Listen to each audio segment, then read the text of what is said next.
Hello students, Hindi ज्ञान और Riddhi channel में आपका स्वागत है। और जो हमने पहले 3-4 क्लास वर्णमाला की कर ली है, ये आज की क्लास जो है उन तीनों 4 क्लास की रिवीजन क्लास रहेगी। आज प्रश्नोत्तरी कर लेते हैं और आगे भी जो जो चैप्टर मैं आपको कंप्लीट करवाती जाऊंगी, साथ के साथ हम उसकी रिवीजन करते जाएंगे, क्योंकि रिवीजन के बिना कोई भी टॉपिक अच्छे से समझ में नहीं आता है। तो उम्मीद करती हूँ कि सभी बच्चे कमेंट के माध्यम से अपने प्रश्न का उत्तर जरूर देंगे। चाहे आप रिकॉर्डेड क्लास देख रहे हो, फिर भी आपको क्या करना है कि जैसे ही एक प्रश्न आपके सामने आया, उसका क्या उत्तर है, तो आप ए बी और सी के माध्यम से उसमें अपना आंसर कमेंट के माध्यम से जरूर दोगे। तो पहला प्रश्न अपना है, भाषा की लघुत्तम इकाई कहलाती है। क्या कहलाती है भाषा की लघुत्तम इकाई? हमने किया था ना कि सबसे छोटी इकाई जो है या तो ध्वनि होगी या वर्ण होगी। तो इसमें हमारे क्या है, 4 ऑप्शन में वर्ण ऑप्शन नहीं है, तो आपका उत्तर क्या हो जाएगा? ध्वनि हो जाएगी। यदि सीक्वेंस पूछे तो पहले आएगा आपका ध्वनि, उसके बाद आएगा आपका, वैसे तो अक्षर आता है, अक्षर इसमें हमें देखने को नहीं मिल रहा है, तो यहाँ पर आ जाएगा आपका शब्द, और उसके बाद आ जाएगा पद, और बाद में आ जाएगा आपका वाक्य। ऐसे क्रम में भी आपसे पूछा जा सकता है, ठीक है। उसके बाद प्रश्न नंबर 2 है अपना, जिन वर्णों का उच्चारण निर्बाध गति से होता है वे कहलाते हैं। क्या कहलाते हैं? ऐसे कौन से वर्ण हैं जिनका उच्चारण करते समय बिना किसी बाधा के हम उसका उच्चारण कर सकते हैं? तो किसको बोला जाता है? तो वो क्या होते हैं आपके स्वतंत्र स्वर को बोला जाता है। बताया था ना मैंने आपको, स से स्वर और स से स्वतंत्र, यानी कि इनको किसी की भी जरूरत नहीं पड़ती है। तो इसका उत्तर आपका हो जाएगा बी, और आंसर होगा आपका स्वर। व्यंजनों को तो स्वरों की सहायता पड़ती है, स्वरों की सहायता से ये बोले जाते हैं, ठीक है। और अघोष का अर्थ होता है जिनका उच्चारण करते समय हमारी जो इंद्रियां हैं उनमें किसी प्रकार का कंपन नहीं होता। महाप्राण का अर्थ क्या होता है कि जिनको बोलने में हमें बहुत ज्यादा समय लगता है, हमारी प्राणवायु जो है उसमें ज्यादा जोर लगता है, इसलिए इसको क्या बोला जाता है? महाप्राण बोला जाता है। प्रश्न नंबर 3 है आपका, दीर्घ स्वर संख्या में कितने हैं? ये बताना है आपको। दीर्घ स्वर जो है वो आपके संख्या में कितने हैं? 11 हैं, 5 हैं, 4 हैं या 3 हैं?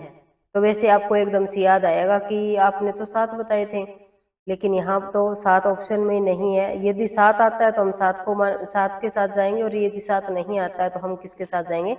3 के साथ जाएंगे। क्यों जाएंगे? क्योंकि दीर्घ स्वर जो है उसके आगे 2 उपवेद हो जाते हैं। ये हो गया दीर्घ, और दीर्घ का ही आगे एक उपवेद हो जाता है ना, ये संयुक्त वाला। तो हम इसके साथ जाएंगे। तो यहाँ पर हो जाएंगे आपके 3, और यहाँ पर हो जाएंगे आपके 4। बता देती हूँ मैं आपको।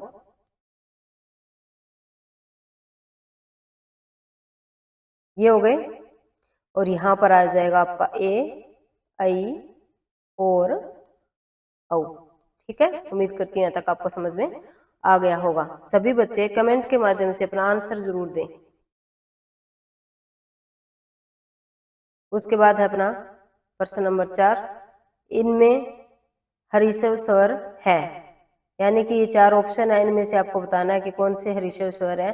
तो हमने किया था कि जिनको बोलने में सबसे कम समय लगता है, कम समय लगता है ना, वो हो जाएंगे आपके ये अ, ई, उ और री, ठीक है। क्योंकि इनमें ये दोनों तो हरिशव के हो गए, इनमें ज्यादा समय लगेगा। ये नहीं होगा, ये नहीं होगा, ठीक है।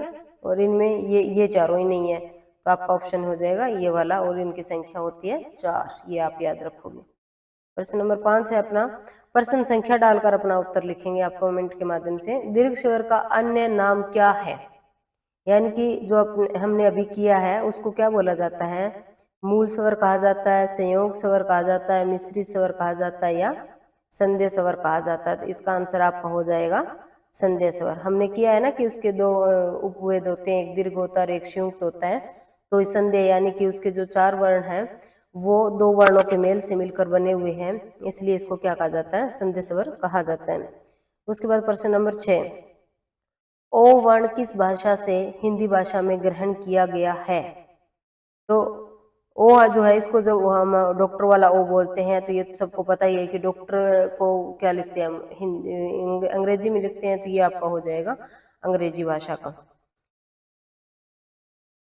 उसके बाद है आगत भी बोला जा सकता है, इसको आगत वर्ण भी कह सकते हैं, क्योंकि अंग्रेजी भाषा से आया हुआ है हिंदी में, इसलिए आगत वर्ण भी कह सकते हैं इसको। प्रश्न नंबर 7 है द्वितीय व्यंजन कौन सा है? गलानी है, सनान है, अच्छाई या उन्नति है? तो इसका आंसर हो जाएगा आपका बी। क्यों हो जाएगा? क्योंकि इसमें न और न की 2 बार पुनरावृत्ति हुई है। एक ही वर्ण की जब 2 बार पुनरावृत्ति होती है तो वहां पर क्या हो जाता है आपका द्वितीय व्यंजन हो जाता है। आपको क्या लगेगा एकदम से देखने में? आपको ये लगेगा कि यहाँ भी छोटा वर्ण आ रहा है, यहाँ भी अर्ध है, यहाँ भी अर्ध है और यहाँ भी अर्ध है, लेकिन आपको क्या बात याद रखनी है कि एक ही वर्ण की 2 बार पुनरावृत्ति होगी। जैसे एक शब्द और देख सकते हो आप, बिल्ली, ठीक है, ल यहाँ आ गया और यहाँ आ गया, इसलिए यहाँ पर क्या है द्वितीय व्यंजन है। प्रश्न नंबर 8 आपका कक्षीय व्यंजन की ध्वनियां है, यानी कक्षीय का जब हम विच्छेद करेंगे तो कौन सा आएगा? क श ये आएगा, ये भी नहीं है आपका।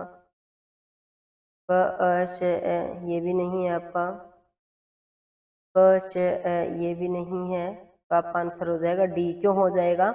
क्योंकि इसमें वैसे तो है ना डेड वर्ण मानते हैं, इसमें डेड वर्ण माना जाता है, ठीक है, इसलिए ये क हलंत हो गया, ये आधा हो गया, ये भी आधा हो गया, इसमें स्वर अ मिला हुआ है। और यदि ये विच्छेद आपको ऑप्शन में नहीं मिलता है तो आप ये याद रख सकते हो,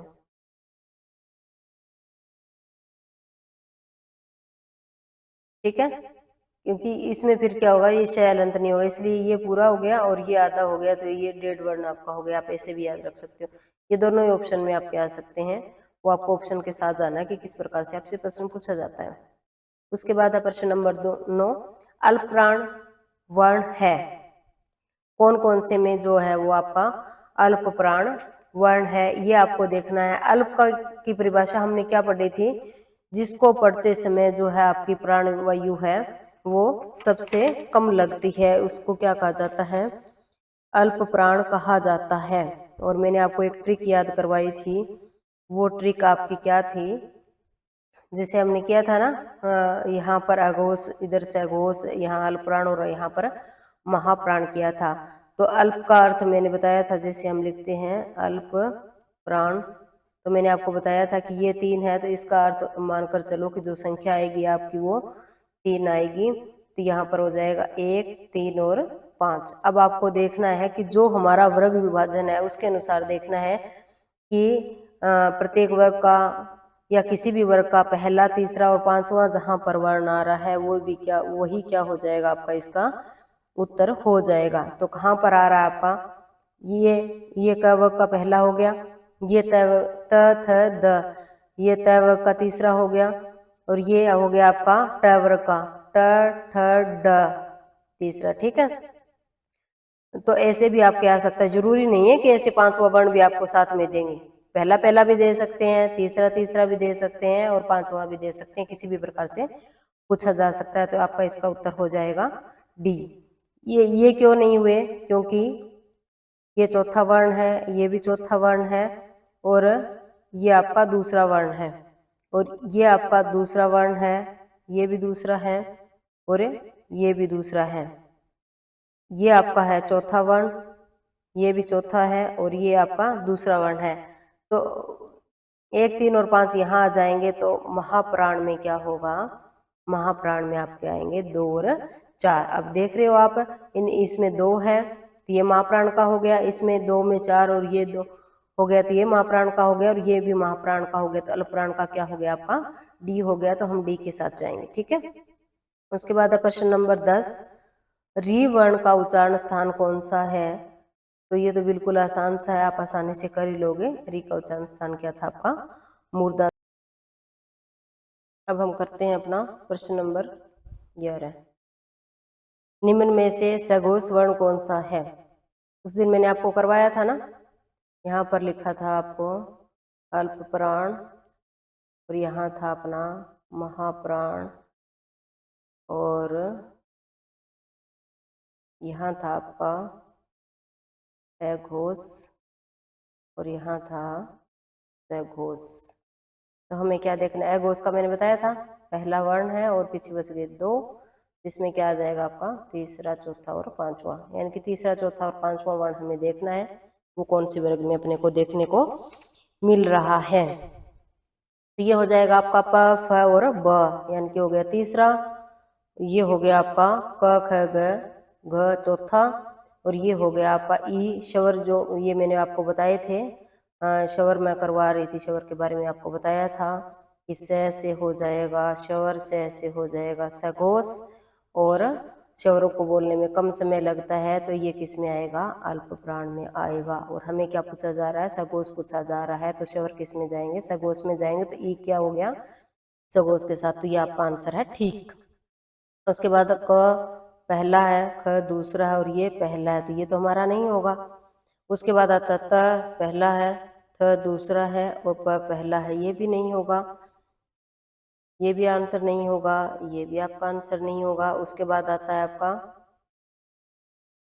प फ ब तीसरा, प फ ब भ और म पांचवा, तो ये भी इसका उत्तर होगा। तो आप कहोगे कि इसका मतलब प्रश्न ही आपने गलत पूछा है।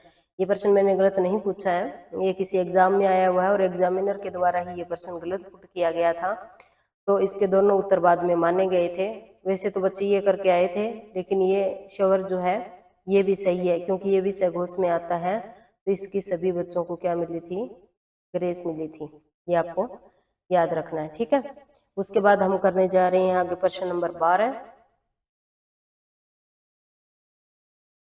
प्रश्न नंबर 12, व्यंजन वर्णों के संबंध में असुमेलित, यानी कि कौन सा सुमेलित नहीं है। यहाँ पर वर्ण दिए गए हैं, सामने आपको कैटेगरी बताई गई है कि कौन से वर्ग से आते हैं और इनको क्या क्या कहकर पुकारा जाता है। तो ये आपको देखना है, चयन करना है, चुनना है, देखना है। तो ये कवर्ग की श्रेणी में आता है, ये तवर्ग की श्रेणी में आता है। तो ये तो हमने किया ही था कि 5 वर्ग होंगे, पांचों वर्गों में क्या होगा, प्रत्येक वर्ग में 5 वर्ण होंगे, तो उनको क्या कहेंगे, हम स्पर्शी व्यंजन कहेंगे। तो ये तो है आपका सही। उसके बाद आता है च और छ, तो ये स्पर्शी में तो है, और साथ में क्या पूछा गया, संघर्षी। स्पर्शी भी होना चाहिए और संघर्षी भी होना चाहिए। तो ये मैंने आपको बताया था कि जो अपने 5 वर्ग थे उनमें से जो द्वितीय वर्ग था च वर्ग, उसमें मैंने आपको बताया था कि प्रथम आपके जो चारों वर्ण हैं च छ ज और ज, ये क्या है आपके संघर्षी, स्पर्श संघर्षी इनको कहकर बोलेंगे। तो ये भी है आपका ठीक। यह और वह मैंने बताया था आपको कि ये अर्शवर है। अर्शवर क्यों है ये भी बताया था कि शवरों को बोलने से तो इन यह और वह को बोलेंगे तो इनको ज्यादा समय लगेगा, लेकिन व्यंजनों के कंपैरिजन में, व्यंजनों की तुलना में इनको कम समय लगेगा, इसलिए क्या बोला जाता है, इनको अर्शवर बोला जाता है। और वैसे ये दोनों वर्ण किस में आते हैं, आपके अंतस्थ में आते हैं, ये भी आपको याद रखना है, ठीक है। तो ये भी आपका सही है। असुमेलित पूछा है तो सीधा आपका ऑप्शन एक ही बच गया, तो ये हो गया आपका आंसर। क्यों हो गया, क्योंकि ये संघर्षहीन नहीं है, ये दोनों वर्ण क्या आपके संघर्षी है। ये संघर्षी है, संघर्षहीन तो इनको बोलेंगे, बताया था ना मैंने उस दिन आपको, इनको संघर्षहीन भी कहा जाता है। तो ये आएंगे अंतस्थ वाले, ये तो संघर्षी है, श श और स और है, बताए थे मैंने आपको 4, ये किस में आएंगे, संघर्षी में आएंगे। उसके बाद है अपना प्रश्न नंबर 13, निम्न में से पश्च स्वर का चयन कीजिए। पश्च का अर्थ मैंने क्या बताया था आपको बाद में, तो ये तो अपने आगे ही रहेंगी, लड़कियां आगे रहती है, ए लड़की, ए और आई और ई की दोनों कैटेगरी किस में आएगी, ये आएगी आपकी अगर स्वर में। और क्या बच गया, अपना आंसर आ गया अपना डी। उकारांत, आकारांत और ओकारांत मैंने बताया था आपको, ये बाद में आएंगे। जैसे बताया था ना ओ लड़का, ओ लड़का, वो किस में आएगा आपका, बाद में पश्चवर में आ जाएगा, तो आपका आंसर हो जाएगा ऊ। उसके बाद है प्रश्न नंबर 14 आपका, स्वर वर्गीकरण की दृष्टि से असम्मिलित, यानी कि नेगेटिव फॉर्म में नहीं वाले प्रश्न आजकल स्टेट में और इनमें ज्यादा पूछे जाने लगे हैं, तो आपको विशेषकर इनका ध्यान रखना है। संवरित स्वर ई, यानी कि ई जो है वो क्या संवरित स्वर में आती है, ये आपको देखना है। तो ये हमारी आएगी, दोनों ई आ जाएगी इसमें, ऊ और री, ये आते हैं आपके संवरित स्वर में। उसके बाद है, तो ये तो है ठीक आपका, पूछा क्या है, जो ठीक नहीं है वो इसका आंसर होगा, वो देखना है हमें। अर्धसंवरित स्वर है, ओ हो जाएगा आपका और ए हो जाएगा। उसके बाद आता है अर्धविपरीत स्वर, तो इसमें मैंने बताया था ना आपको कि मात्रा में वृद्धि हो जाएगी, तो ये क्या आपका आई है, तो स्वाभाविक सी बात है, इससे आपको पता लग ही जाएगा, ओ भी आएगा और डॉक्टर वाला ओ भी आएगा। ये हो गया अर्धसंवरित स्वर। तो ऑप्शन क्या बच गया आपके पास, सी बच गया, ये क्या हो जाएगा इसका आंसर हो जाएगा।